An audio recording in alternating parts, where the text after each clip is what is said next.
Hey, what's up, everybody? Another episode of Uncle T. You know what?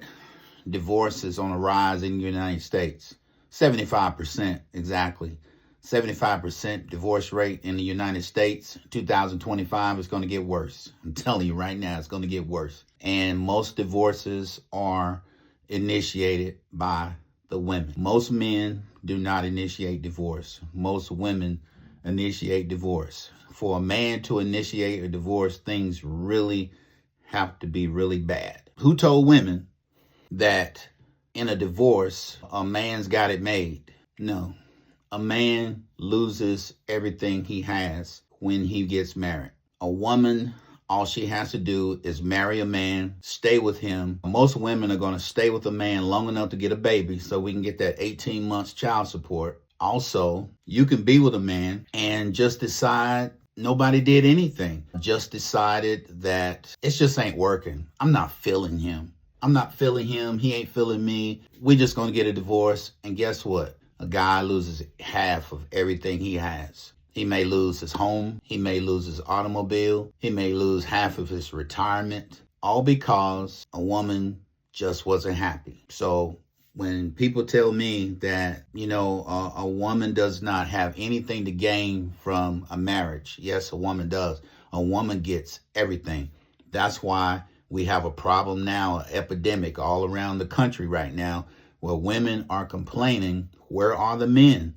Men don't want to settle down anymore. Men don't want to get married anymore. Men don't want to do this anymore, because men have caught on to the fact, I'm not losing everything I have just to try to find love for a woman who playing me and take half of everything I've earned and worked hard for, and I didn't even do anything wrong. I can't blame him. I mean, if the roles were reversed, if men were divorced women and women were to lose their homes, lose their automobiles, and lose half of their retirement and lose half of everything, and everything went to the man, you feel the same way. I just don't see it. I wish somebody after this video can please tell me how a man benefits from a divorce. I don't see it.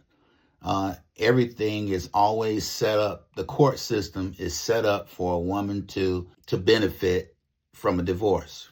And I'm going to talk to you today about the 4 predictors of divorce. 4 things that can happen to where you pretty much going to head for a divorce court if you don't do something to stop this train wreck. Because marriage is tough. We know that. Marriage is tough. I've been married for 34 years going on next May, 34 years. It's tough. Marriage is tough and it's hard work. And a lot of people get married and watch these reality TV shows. Y'all watch The Bachelor and y'all watch all these crazy shows where it looks like, oh man, we gonna get married and we gonna ride away in a buggy, and the nice Clydesdale horses are gonna take us down the yellow brick road. Now I'm telling you, that's all fairy tale. That's Cinderella fairy tale Walt Disney created for y'all. Because the real world, that ain't marriage. Because marriage takes work, and it takes the somebody who have the skills to make this thing work. Some take it serious and some don't. Some take it, just like putting on a pair of pants or taking off a shirt. If it fits, it fits. If it don't, I go get another one. And that's the world we live in today. There are so many dynamics that make it a constant changing thing with marriage. People change all the time. Nothing stays the same. One of the things that I know that if you don't change, you're going to head for divorce court. And one is criticism. That we all know we're going to criticize one another, right? We all know that. We're going to criticize one another. And most criticism always says there's something wrong with you. When you look at your mate and you criticize, you're saying there's something wrong with you. You're retarded. Something wrong with you. You need to get your act together. You need to screw your head on straight. There's something wrong with you. And a lot of times, everyone wants to win the argument. Nobody wants to solve the problem. Or, I want to prove that you're wrong and I'm right. I'm right and you're wrong. And I'm trying to prove that, and I'm going to win this argument. Not necessarily trying to resolve the problem, but I just want to win. Phrases like you never or you always Nobody always, and nobody never. Or you're the type of person who does this and this and that, telling you what you are and you always doing this.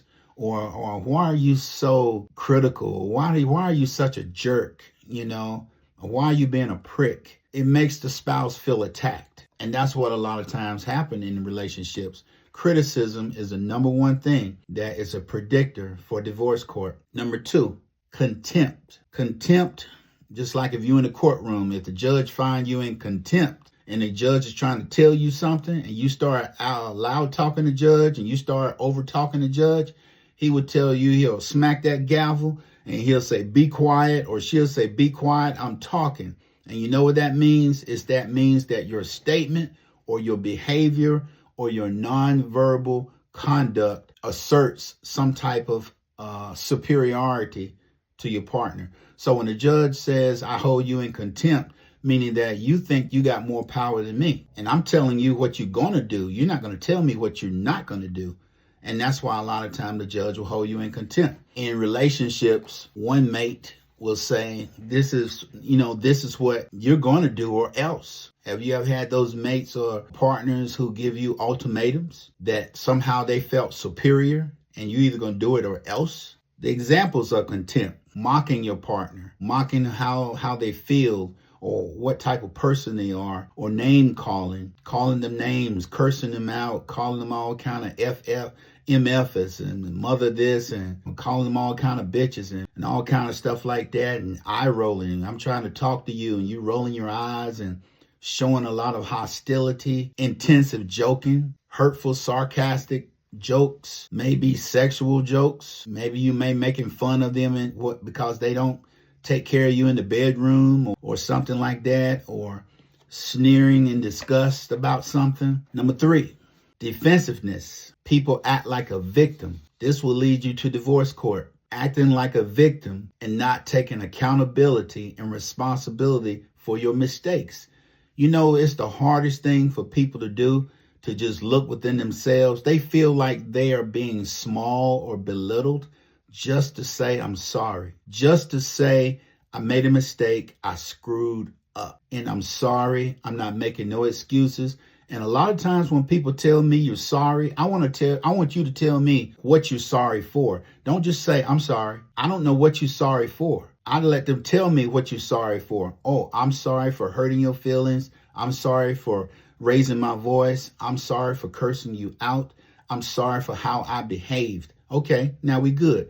A lot of times if people would take that same philosophy, when people tell you they're sorry, let them tell you why they're sorry. Because they may be talking about something else that has nothing to do with the situation.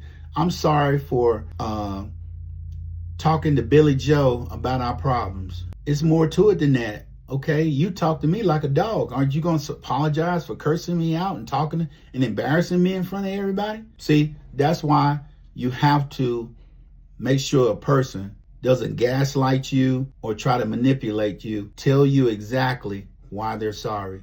Another one. And then number 4, stonewalling. It's a way to avoid communication.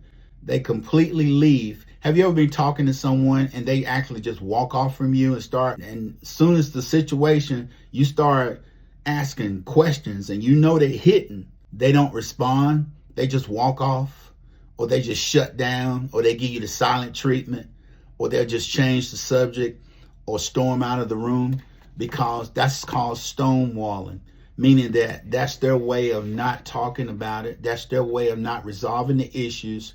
That's their way of not progressing, trying to come to some type of resolution. Number 4, that's a way to get you into divorce court and be that 75%. Now, some other factors contributing to divorce.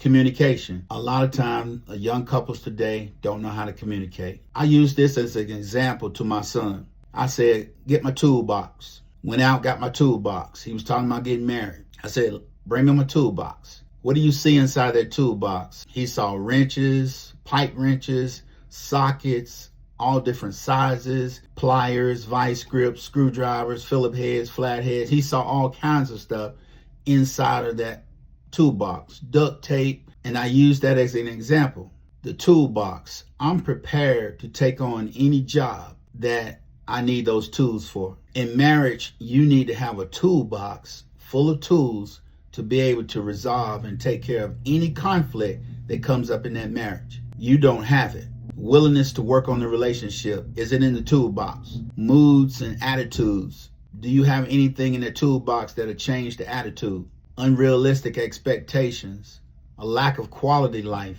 personal habits, money conflicts, which is the number one reason why people divorce, is because of money, or work overload.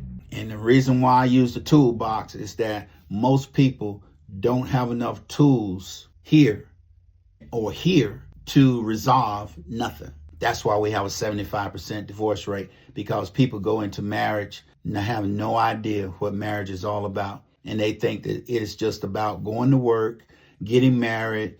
We love each other. We come home every day, have sex like rabbits, and we just act like we're just romantically in love. And that's all it is to it. Not to talk about the dynamics of in-laws, family, people getting in your business, infidelity, attitudes, mood swings, all these things. What are you going to do? Do you have the tools to resolve these problems? And do you have the tools to work it out? Most of the people do not, because most kids get married now. They're in love. You can't tell them nothing. They think they know everything, and they think love would just keep us together. That was an old song a long time ago. I forgot who it was by now. That was called Love Would Keep Us Together. And it's the biggest lie anybody ever told, that love will not keep you together, because somebody got to pay that rent or that mortgage. Somebody got to keep gas in them cars. Somebody got to buy food. And you got to go to work every day, deal with a smart addict manager or supervisor. You got to deal with crazy folks every day. You know, you're going to need a little bit more than love. You're going to need some other things too. Love is one component, but it's not the only component. I told you I was going to hit y'all hard. I told you I was going to bring some more stuff to you, but this is another episode. You guys tune in. I like to hear your comments. I like to hear everything that you want to hear about. This is some of the things you guys said, Uncle T, this is what I want to hear about. I want to talk about this. I'm bringing it to you. Right back at you, baby. So the next time we meet, this is Uncle T. We'll talk again. I love you guys.